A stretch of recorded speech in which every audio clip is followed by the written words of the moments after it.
The government is criminally complacent in the mass murder of all life on this planet, and I will not be silent! Police say more than 70 were arrested as thousands of environmental protesters blocked 5 bridges in London on Saturday, November 17th, to demand the British government take further steps against climate change and prevent an ecological crisis.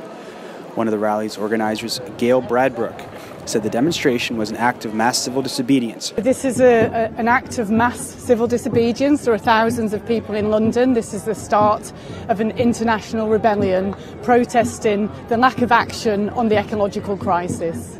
Environmentalists also rallied on Southwark, Blackfriars, Waterloo and the Lambeth bridges, key arteries of London's road systems. Britain has a target to cut its greenhouse emissions by 80% by 2050 and has asked its climate change experts to advise whether it should set a date to meet a net zero emissions target.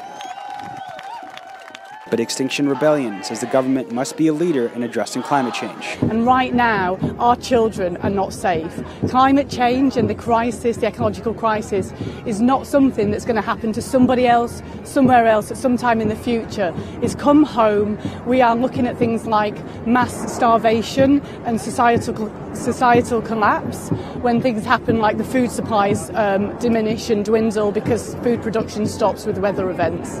I've come here because I'm really worried about climate change and the state of our environment, and I'm thinking of the sort of world I'm going to pass on to my children and any future grandchildren I have.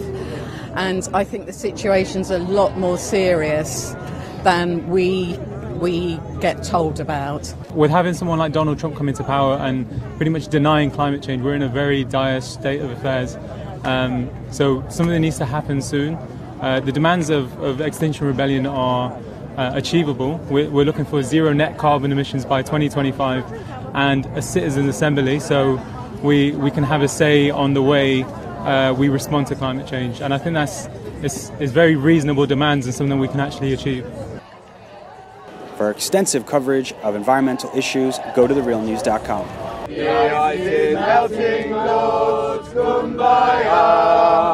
It's time to be brave, Lord, kumbaya. Can you hear us, Lord?